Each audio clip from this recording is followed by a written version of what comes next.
තෙරුවන් සරණයි හැම දිනාටම. අද මේ මොහොතේදී මම සිටින්නේ කොළඹ ගිගිරිපාරේ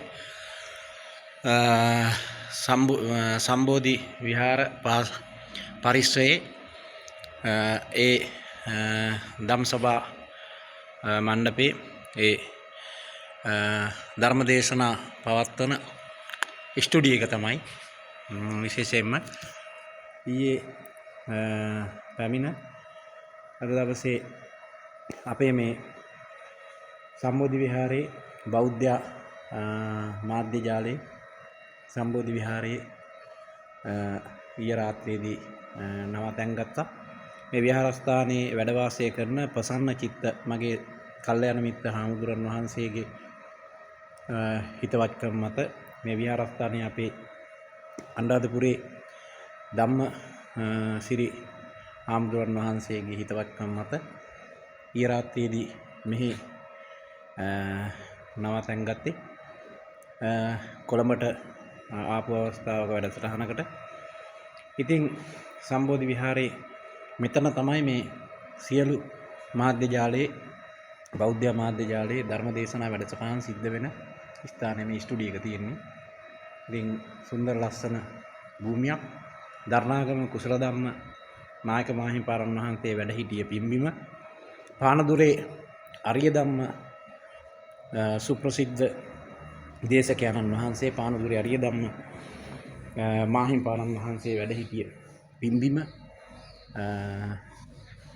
සම්බෝධි විහාරය. ඉතින් මේ වගේ පුණ්‍ය භූමියක් ස්පර්ශ කරන්න ලැබීමක් භාග්‍යයක් හැටියට තමයි සඳහන් වෙන්නේ. ඉතින් මේ සුන්දර භූමිය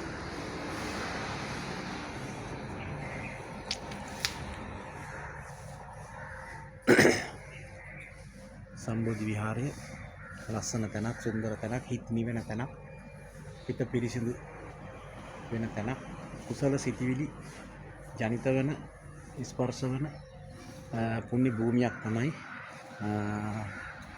මේ පිම්බිම. බෝධීන් වහන්සේ චෛත්‍ය රාජානන් වහන්සේ මේ පිම්බිමට දකින්න කොටත් සුන්දර නිර්මාණ වලින් අලංකృత වූ පුණ්‍ය භූමියක්. ඒ විතරක් නෙමෙයි, අපිට දැනෙන එක කාරණාවක් තමයි වර්තමානයේ මේ වගේ මේ තෙරුවන් වැඩ ඉන්න තැන මෙච්චර සුන්දර නම්, ලස්සන නම්, නිර්මාණාත්මක නම් බුදුරජාණන් වහන්සේ වැඩ සිටිය ජේතවනාරාමයේ, බුදුරජාණන් වහන්සේ වැඩ සිටිය පූර්වාරාමයේ ආදී වේළුවනාරාමයේ ආදී බුද්ධ භූමි මොනතරම්නම් සුන්දර, මොනතරම්නම් ලස්සන තැන් බවට පත් කරන්න ඇද්ද එදා හිටපු ඒ රජවරු, සිටුවරු, විසාකාවාලා ආදී දේවිවරු. ඉතින් බුදුහාමුදුරුවෝ යම් තැනකද වැඩ සිටින්නේ එතන ස්වභාවිකවම සුන්දර පරිසරයක් නිර්මාණය වෙනවා. ඒකට හොඳම කදිම උදාහරණය තමයි මේ සම්බෝධි විහාරය. එතකොට මේ සම්බෝධි විහාරයේ ලෝකයාට ධර්මය ප්‍රචාරය කරන බෞද්ධ මධ්‍යස්ථානයක්. අපේ දරණාගම කුසල ධම්ම නාහිමිපාණන් වහන්සේගේ අනුස්මරණ මැදිරිය මේ දකින්නේ.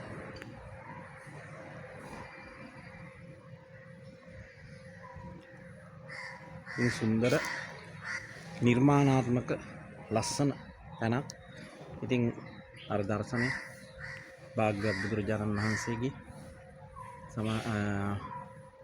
බුද්ධ ප්‍රතිමාව රමණීයානි අරඤ්ඤානි කියලා බුදුරජාණන් වහන්සේ දේශනා කරලා තියෙනවා.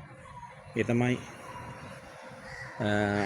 සුන්දර රමණීය පරිසරයේ සිත් වාසය කරගෙන ජීවත් වීම ගැටලුකාරී තත්ත්වයන් මගහරවා ගන්න ලොකු ශක්තියක් බවට පත් වෙනවා. ඉතින් අපිට මෙතෙන්ට සහභාගී වෙන්න, පැමිණෙන්න අවස්ථාව ලැබීමත් භාග්‍යයක් හැටියටයි සඳහන් කරන්නේ. ඉතින් තෙරුවන් සරණයි හැම දිනාටම.